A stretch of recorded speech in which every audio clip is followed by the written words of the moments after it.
So when you say these weapons are antiques, you mean... They're extremely high-tech, yeah. And they're made from... blood, bones, all the good stuff. And it needs to be curios because... Oh, because curios are, very technologically savvy. Sure, yeah, that makes sense to me. Ladies, gentlemen, and monsters of all ages, there's a whole new weapon tree added to the game in the Sunbreak expansion. It's available for every weapon and it is only there at Rarity 10. It's an aesthetic that was sorely missing from the game until now as well. Emerald Steampunk. It almost sounds like the alias of a prog rock guitarist, but no, it is simply the most accurate way to describe the visuals of these new beautiful weapons. This weapon tree remains a question mark for the vast majority of your journey through Sunbreak, until you not only beat the final boss of the story, but start working through the Afflicted monster system, getting their materials, and once you have enough different ones, you'll be able to see these weapons. Every single weapon type of this tree is made purely from Afflicted monster materials and nothing else,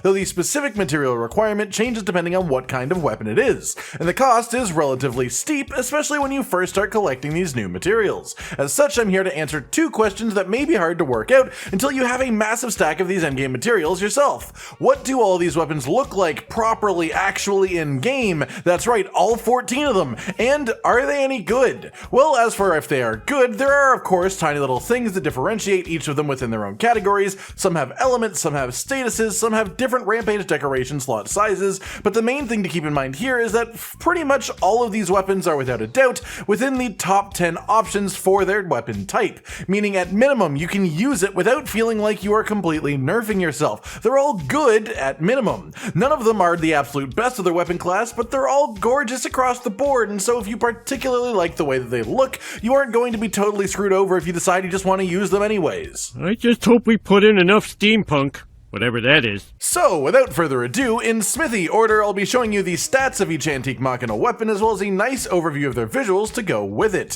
Starting off with Greatsword then, this one has 320 attack, a fairly large amount of purple sharpness for a Greatsword, 45 blast, and a level 3 rampage decoration slot. This thing is an absolutely massive slab of metal. You'll notice that the vast majority of these weapons are big, chunky, hefty, and simply gorgeous. The Greatsword really shows off the unique textures used here as well, and while most of these weapons will slightly alter their state when drawn rather than sheathed, changing the way they look slightly, Greatsword is one of the weapons that only changes in a specific situation, which is of course when you are charging a charged attack. When being charged, you can see it expand a little bit to reveal some orange lines of extra technological innards. Quite the pretty weapon. Statistically, it is good, but not quite in the top 5 Greatswords available. Moving on then to the Longsword, this one is pretty sweet looking. 320 raw again, a fair amount of purple sharpness, but not quite enough to mean that you won't have to sharpen, as Longsword is a faster hitting weapon. 18 sleep is the status, which is especially interesting as Longsword now has a bit better of a wake up attack available to it than before, and a level 2 rampage slot on the bottom. As far as the visuals, the scabbard is just a beautiful hunk of the emerald type material, and the weapon itself is a giant blade constructed of the same stuff with a metallic edge, with a nice big clock at the bottom of the blade so you can keep track of your power levels, I guess. On a similar note, this one actually looks extra nice as you level up your spirit gauge, with the metallic sharp end of the blade changing colors to reflect your spirit levels. Quite visible and beautiful on the end of this specific weapon. The sword and shield comes with 330 attack, a fair whack of purple sharpness, 16 sleep, and only a level 1 rampage decoration. Unfortunately, this means it's a bit worse of a weapon than the other two so far, as having a minimum of a level 2 rampage decoration slot is a big bump in damage against pretty much any monster that isn't an Elder Dragon thanks to the decorations available. That said, this thing is gorgeous. When you draw the weapon, the shield expands outward significantly, and the combo of the sword and shield really just lets you have two beautiful matching pieces of this fancy aesthetic. The dual blades come with 310 raw, a good amount of purple sharpness, 25 blast, and 25 poison, as this is a dual status weapon which makes it extra special in itself. And then it also has a level 3 rampage decoration slot, which makes it once again a pretty good weapon, especially if you want to mess around with the dual status concept. Visually, these are like a couple of hand glaives, very pretty and unique weaponry, quite the thick blades going on, and they have a unique visual change when you enter demon mode as well. As opposed to most of them that just change a bit when you draw the weapon, these ones have their big change in demon mode itself. That's cool. The Lance has 330 attack, a decent amount of purple sharpness for a Lance, 13 sleep, and a level 2 rampage decoration slot. The status is a bit low on this one, but Lance attacks quick enough that these sleeps will happen anyways. Visually, this one is just one of the better looking ones in my opinion. I mean, they all look gorgeous, but this one is just a big, pointy, angry stick of doom with a nice big slab of a shield too. It isn't anything particularly complex, but it doesn't really need to be. Sometimes a good simple design speaks 1,000 words all on its own. The Gun Lance comes with 330 attack, a good chunk of purple sharpness, 16 sleep, a level 2 rampage decoration slot, and its normal type shelling level 7. Unfortunately, this one is a bit less good than the others compared to the other options in its weapon class, due solely to being only level 7 shelling. There are gun lances around at rarity 10 that are level 8 shelling normal types, and shelling level is a massive deal for gun lance, meaning that while this one isn't bad per se, it is outdone a lot more so than the Antique Machina of other weapon categories. That said, it still looks gorgeous, so you know, if you want to use it, use it. The hammer brings it back around a bit though, at 330 attack, a good amount of purple sharpness for a hammer, 17 poison, changing up the status entirely, and a level 2 rampage slot. On top of that, visually, this is a particularly unique hammer as it is more of an axe, and there are very few of those around as an option to use for people like me who love the concept of an axe visually with the hammer's moveset. I love how fitting it feels. This one has a number of gauges set up in the middle of the axe head itself, and like the Greatsword, it gets its alternate visual state when you are charging the weapon rather than just unsheathing it, getting a bunch of extra orange techie bits coming out of the backside of the blade. After this comes the Hunting Horn. 310 attack, a reasonable amount of purple sharpness for a horn, but not a particularly comfy amount, 15 sleep, which is extra good as Hunting Horn has a better wake-up attack in Sunbreak than it has ever had before, and a level 2 rampage decoration slot, which fits the requirements there too. Unfortunately, though, the song list isn't very impressive. Sharpness Loss Reduced is a good song, but there are significantly better horns out there if you want to focus on sharpness retention, and the other two songs are relatively low tier as far as actual effectiveness on the hunt, which is unfortunate on the whole as this weapon is absolutely beautiful. It's like a trumpet designed by a mad scientist with spikes on the end too, because why the hell not? Yikes! Spikes! The Switch Axe comes with 330 raw, a somewhat small amount of purple sharpness for a swax, and a level 2 rampage decoration slot, and it actually has a poison file with 13 poison.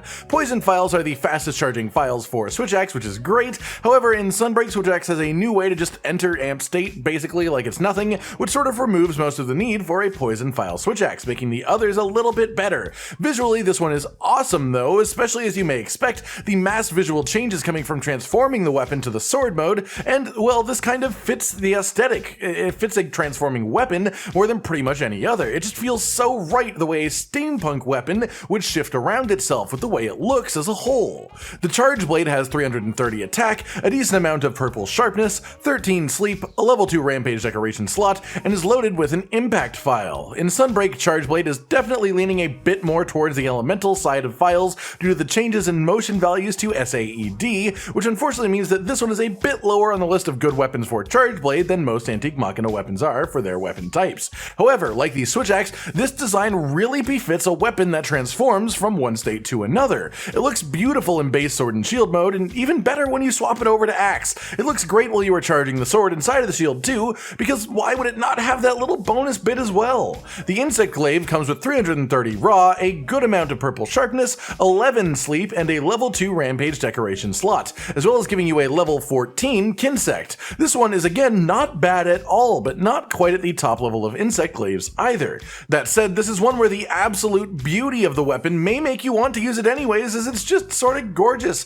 The design is awesome, especially the back half of the glaive on this one. Again, it's not the most complex design, but a simple design done extremely well. The light bowgun is awesome, coming with 330 attack, a level 3 rampage decoration slot, a level 1 regular decoration slot, high deviation, average recoil, and reload, and a reasonable ammo list including rapid fire freeze ammo, so you can use it as an elemental weapon if you choose to. Visually, this is one of my favorites on this list, basically an assault rifle with the bowcaster look from Star Wars, but then fully techified up to 11, and I love this thing. It looks old and also futuristic simultaneously. It's just awesome.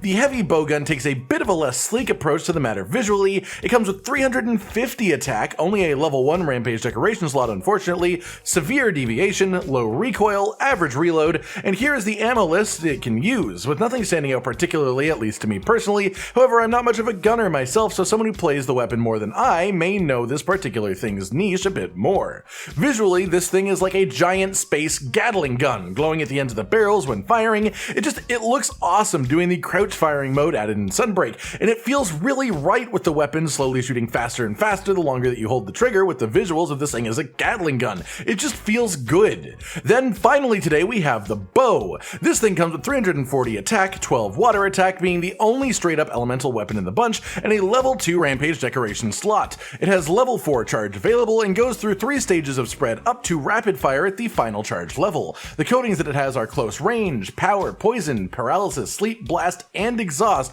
which is a pretty complete amount of coatings. Visually, this thing is freaking awesome. Spiky, of course, as all the good things should be, and even the quiver looks beautiful too. The outer shell of the weapon bends back while you charge shots, as it should, but because of the visuals of it specifically, it feels almost like a mechanical function of levers turning at the joints, rather than straight up bending like a normal bow would, which is a really neat touch for me personally. And there you have it, the stats and visuals of every single Antique Machina weapon in the game, as well as a look at the materials required for each. If you want to know how to best farm the required materials for this, we also have a video about farming Afflicted monsters up on the channel for you to check out, but generally speaking, the main deal with these weapons is that they are good, but none of them are the best of their respective class. All of them are usable though, so if you particularly like the way they look, if you really are into this aesthetic, just go for it. Make whatever decision will make you enjoy hunting more, not exclusively the one that makes your hunts shorter. Like if you like the video, subscribe and hit the notification bell for more, and most importantly, ladies and gentlemen, until next time, stay sweet.